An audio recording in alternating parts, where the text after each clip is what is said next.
جی السلام علیکم، امید ہے آپ سب خیریت سے ہیں۔ QWS کے تربیتی ادارے institute for personal development and applied growth میں سب کو خوش آمدید۔ ہمارا جو سلسلہ تھوڑی دیر کے لیے منقطع ہوا تھا سیشنز کا، وہ آج سے انشاءاللہ شروع کیا جا رہا ہے دوبارہ سے۔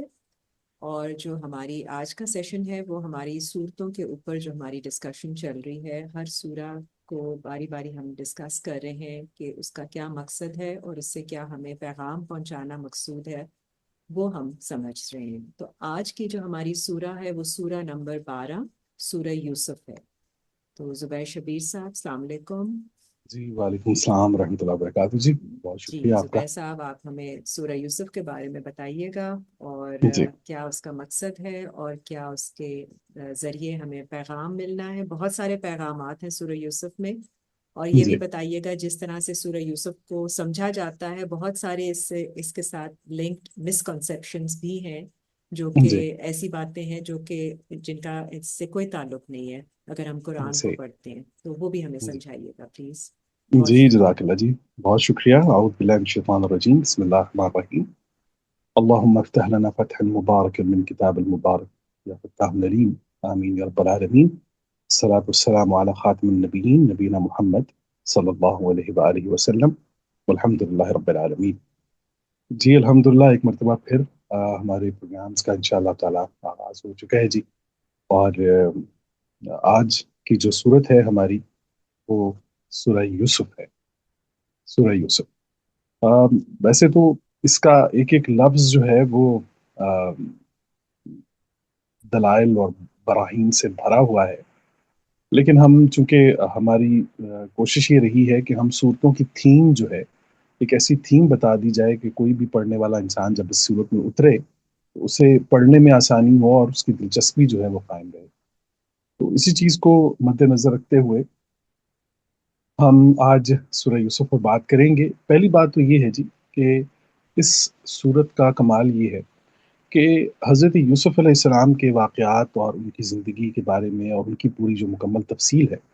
وہ آپ کو اسی سورت کے اندر ملتی ہے۔ یہ واقعہ اور کسی بھی جگہ پر ٹکڑوں میں موجود نہیں ہے، بلکہ یہ ایک مکمل واقعہ جو ہے وہ ایک ہی سورت کے اندر بیان کیا گیا ہے۔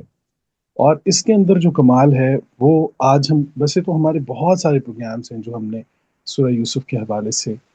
کیے ہیں، بہت سے پروگرامز، شارٹس ہیں اور ریلز ہیں اور ویڈیوز ہیں، لیکن ہماری کوشش یہ ہوتی ہے کہ پرانی بات نہ دہرائی جائے، تاکہ جدید مائنڈ کے ساتھ، جدید سوچ کے ساتھ، جدید توجہ کے ساتھ جو ہے وہ صورت میں اترا جائے اور ایک نئی بات اس کے اندر سے ڈھونڈ کے لائی جائے، تاکہ وہ سننے والوں کے لیے اور دیکھنے والوں کے لیے دلچسپی کا باعث بنے اور وہ زیادہ سے زیادہ قرآن کریم کے قریب آ سکیں۔ تو آج بھی ہماری کوشش یہی ہوگی کہ ہم وہ بات نہ کریں، عمومی ہو جائے گی ویسے، لیکن وہ بات نہ کریں جو پہلے سے مختلف پروگرامز میں ہے، لیکن ہم ان کے مختلف اینگلز جو ہیں وہ لوگوں کو بتائیں گے کہ شاید پہلے ہم نے بہت سی ویڈیوز میں ایک بات کی ہے، لیکن اس کا ایک اور اینگل بھی جو ہے وہ ہم آج آپ کو بتانا چاہیں گے۔ اس صورت کا کمال یہ ہے جی کہ اس میں ایک آیت نمبر 3 سے یہ ایک بات شروع ہوتی ہے کہ اعوذ باللہ من الشیطان الرجیم، بسم اللہ الرحمن الرحیم۔ پہلے تو آیت نمبر 2 لے لیجئے، ان انزلناہ قرآنا عربیا لعلکم تعقلون، قرآنا عربیا لعلکم تعقلون۔ تو پتہ چلا ہم شروع سے یہ بات کہہ رہے ہیں کہ لغہ العربیہ اور لسان العربیہ کے اندر جو ہے یہ ہم نے دیکھنا ہوگا کہ ان کے درجات ہیں، یعنی لسان العربیہ تک پہنچنے کے لیے آپ کو لغہ العربیہ کا سہارا چاہیے۔ آپ لغہ العربیہ کو سیکھ کر لسان العربیہ کے لیے سفر کرتے ہیں، تاکہ آپ کے سامنے کوئی بھی بات جو ہے وہ مبہم نہ ہو، بلکہ وہ عقل کی زبان ہو، یعنی عقل اسے تسلیم کرتی ہو، عقل اسے تسلیم کرتی ہو۔ لیکن بعض اوقات ہوتا یہ ہے کہ بہت سی ایسی چیزیں کہ جنہیں موجودہ دور میں عقل تسلیم نہیں کرتی، لیکن آنے والے ادوار میں عقل اسے تسلیم کر لیتی ہے، چونکہ ہم بعض اوقات ایک ایسے فیز میں ہوتے ہیں کہ جس فیز میں اس آیت کا کھلنا یا اس کا اوپن ہونا ہمارے لیے وہ مناسب نہیں ہوتا، اس کا وقت ایک متعین اللہ تعالیٰ نے کر رکھا ہے۔ تو آنے والے ادوار میں ہوتا یہ ہے کہ ہم عقل کے ذریعے، اور یہ عقل کو جلا بخشنے والی یہ جو عربی ہے، اس کے بارے میں ہم بتا چکے ہیں کہ سوری، عربہ کہتے ہیں وہ بات جو صاف ہو، واضح ہو، مدلل ہو، جامع ہو، بامقصد ہو. عربہ یعنی کہ نقائص سے پاک. اب لسان العربیہ اور لغہ العربیہ کے اندر فرق یہ ہوتا ہے کہ لغہ العربیہ جو ہوتی ہے یہ مکالمے کا اسلوب ہوتا ہے، جبکہ لسان العربیہ جو ہوتی ہے یہ عقل کی، شعور کی، ادراک کی زبان ہے. اور اس میں کانسیپٹس اور لیسنز ہوتے ہیں جنہیں ہم سی ایل کہتے ہیں. the language of CL. CL means CL stand for concepts and lessons. تو جب ہم انگریزی میں لیسنز کا ورڈ یوز کرتے ہیں تو معلوم ہوتا ہے کہ یہ لسان سے ماخوذ ہے، یعنی کہ لسان سے لیا ہوا یہ ورڈ ہے جسے ہم لیسن کہتے ہیں. تو یہاں پر جو سورہ یوسف کے اندر آپ انداز دیکھیے کہ انا انزلناہ، اور ہم یہ بتا چکے ہیں کہ نزل اور انزل میں فرق یہ ہوتا ہے کہ نزل میں کسی چیز کا اوپر سے نیچے کی طرف آنا ہوتا ہے، جبکہ انزل جو ہوتا ہے یہ کسی بھی چیز کی ڈیپ انڈرسٹینڈنگ کو کہا جاتا ہے. جب کسی انسان کو ڈیپ انڈرسٹینڈنگ دی جاتی ہے یا قرآن شعور کی، ابلاغ کی، ادراک کی بات کرتا ہے تو وہاں پر انزل کا لفظ لے کر آتا ہے. تو دیر از اے ڈفرنس بٹوین نزل اینڈ انزل. تو ہم جو ہی اس صورت میں اتر رہے ہیں تو ہم نے ان الفاظ کو بہت غور سے دیکھنا ہے کہ ہم نے ایک تو انزال کی کیفیت میں آنا ہے کہ ہم نے کچھ حاصل کرنا ہے شعور میں، معنویت میں، ادراک میں، اور اس کے ساتھ ساتھ جس کے ذریعے ہمیں یہ حاصل ہوگی وہ عربیہ ہے، وہ عربیہ کے لعلکم تتقون، لعلکم سوری تعقلون، تاکہ تم عقل حاصل کر سکو، تاکہ تم عقل حاصل کر سکو. پتہ چلا کہ یہ عقل کی زبان جو ہے یہ عربیہ، کہ جس میں عقل سے تسلیم کرتی ہے. اور عقل کے بارے میں ہم بات کر چکے ہیں کہ یہ ہمیشہ قلب کی محکوم ہوتی ہے، یہ کسی بھی چیز کو سمجھنے کا ٹول ہوتا ہے، لیکن یہ ڈیسیجن میکنگ میں مدد تو کرتی ہے، لیکن یہ خود اکیلی ڈیسیجن میکر نہیں ہوتی. یہ تمام تر ڈیسیجن میکنگ کا کام جو ہے وہ قلب کے ذمے آتا ہے، اور اس پر ہم بہت ڈیپلی پہلے بات کر چکے ہیں، اس پر بھی سائنس بھی کافی جو ہے وہ اس پر دلائل دے چکی ہے. اب تیسری آیت دیکھیے کہ نحن نقص علیک احسن القصص بما اوحینا الیک ھذا القرآن،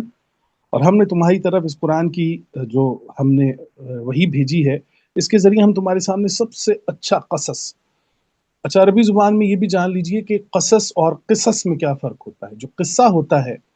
یہ اس کے اندر کسی بھی مبالغہ آرائی کے چانسز ہوتے ہیں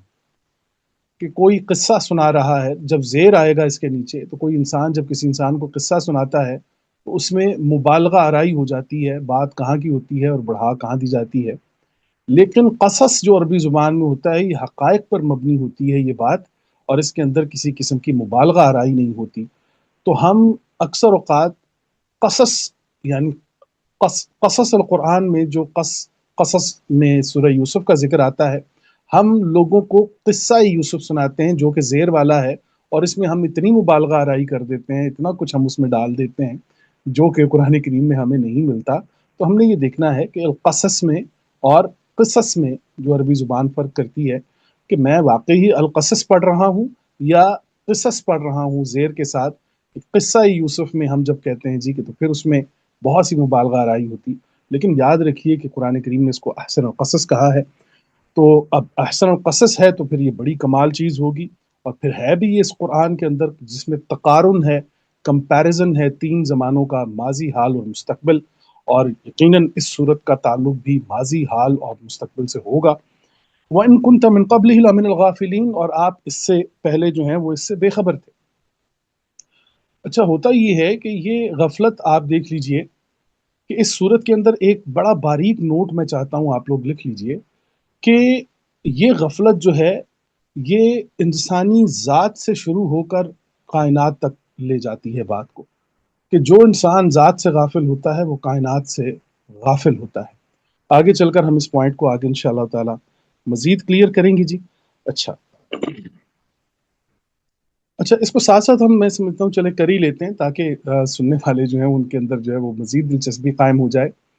کہ دیکھیے وہ جو سجدے کا ذکر آیا کہ حضرت یوسف علیہ السلام نے اپنے ابا جی سے کہا کہ اذ قال یوسف لأبیہ یا ابت انی رأیت 11 کوکبا والشمس والقمر رأیتهم لی ساجدین، کہ میں نے دیکھا ہے جی کہ اور جب یوسف نے کہا اپنے ابا جی سے کہ یا ابتی، یہاں سے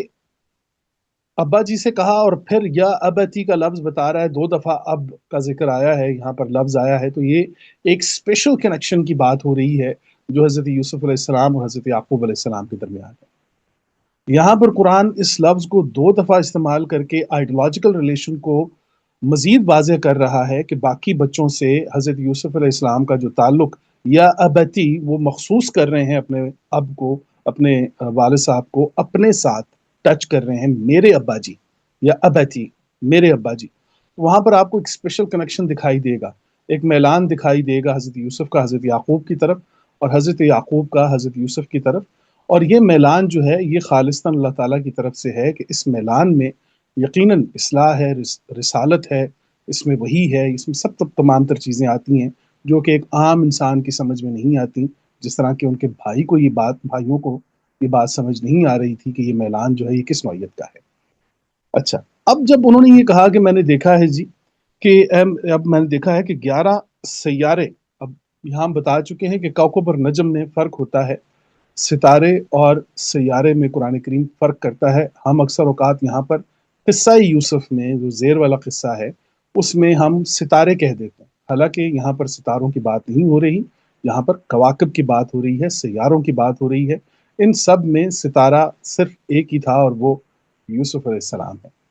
اور باقی جو ہیں وہ سیارے ہیں۔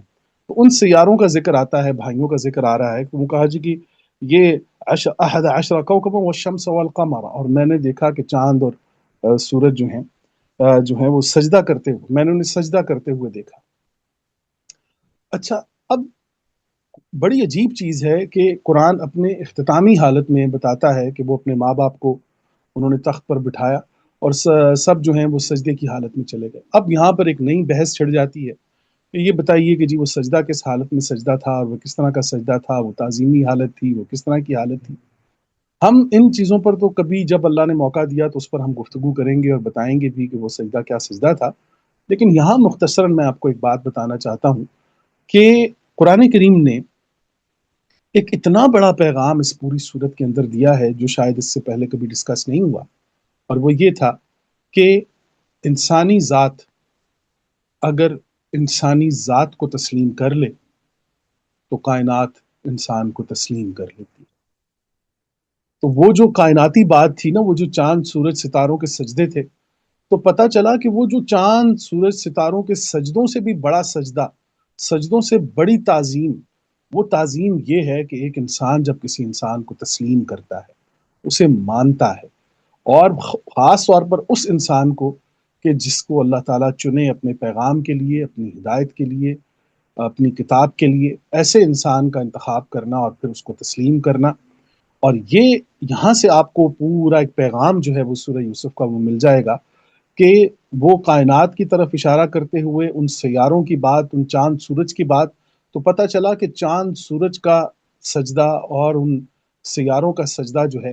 اس کی کوئی ویلیو نہیں رہتی کہ جب کوئی انسان کسی انسان کو تسلیم کرتا ہے، اور ایک انسان کی اتباع کرتا ہے اور اللہ تعالیٰ کے امر ربی کے سامنے ہر چیز کو تسلیم کرتا ہے۔ تو پھر یہ ایک بہت بڑی خوبصورتی ہے جو قرآن نے سورہ یوسف کے اندر پیش کی ہے کہ انسانی ذات جو ہے، جب وہ انسانی ذات کو امر ربی کے مطابق تسلیم کرتا ہے، احکام الہی کے مطابق تسلیم کرتا ہے، تو پھر کائنات اسے تسلیم کر لیتی ہے۔ یہ بہت بڑا نقطہ ہے، بہت بڑا پوائنٹ ہے کہ اگر ہم اس بات کو سمجھیں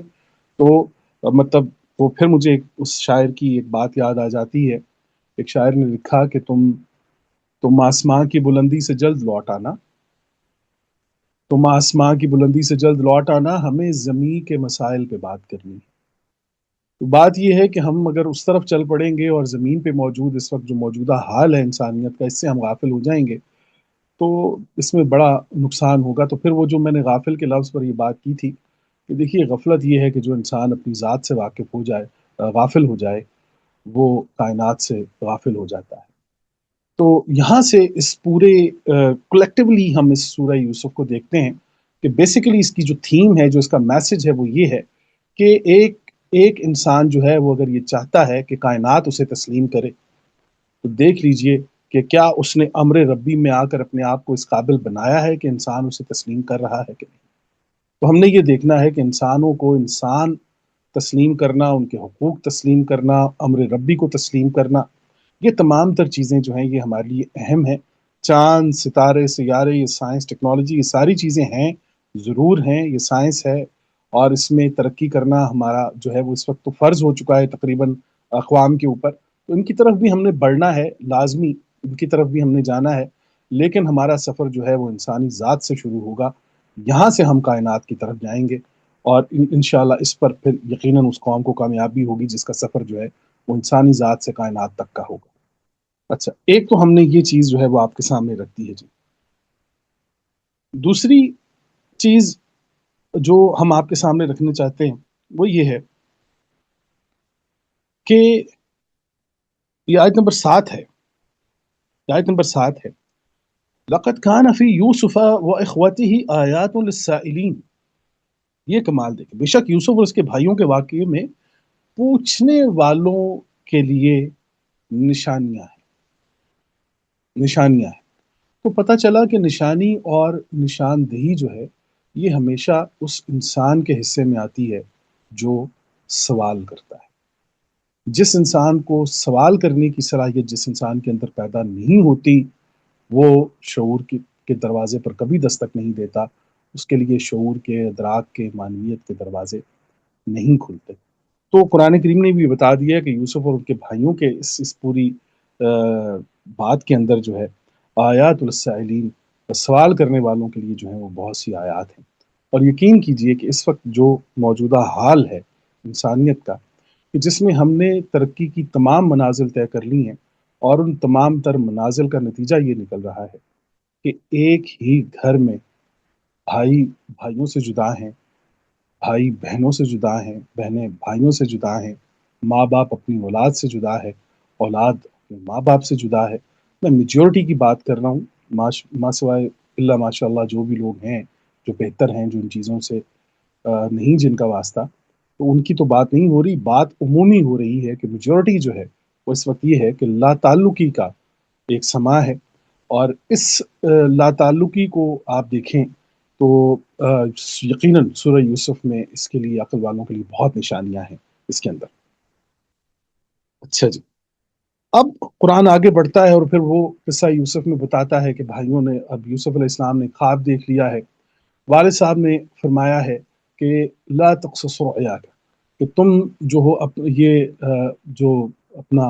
رؤیا ہے، جو خواب ہے تمہارا، یہ کسی سے بھی اس کی بات مت کرنا. لا تقصص رؤیاک، جی، علی اخوتک فیکید لک کیدا، کہ یہ اپنے بھائیوں کے ساتھ جو ہے اس جو آپ نے خواب دیکھا ہے اس کا آپ نے ذکر نہیں کرنا. تو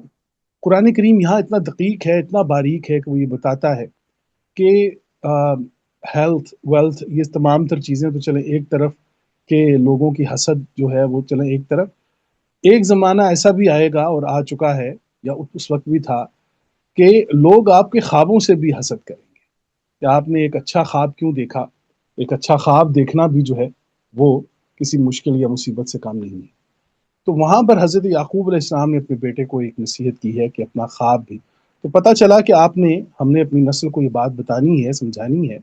کہ جب تک کوئی خواب جو ہے وہ تعبیری حالت کے اندر نہ آ جائے، اس سے پہلے آپ کوشش کیجئے کہ اسے ڈسکس مت کیجئے، ماں سوائے ان رشتوں کے کہ جس طرح حضرت یوسف نے اپنے والد صاحب سے ڈسکس کیا. تو آپ اپنے بہت ہی قریب کے رشتے، اپنی والدہ، اپنے والد، اپنے بہن بھائیوں سے ڈسکس کر سکتے ہیں، لیکن بہت ہی قریب کا رشتہ. اس سے عمومی طور پر آپ اپنے کسی بھی ایسے خواب کو اپنے جو ہے وہ عام لوگوں سے ڈسکس نہ کریں. اچھا جی،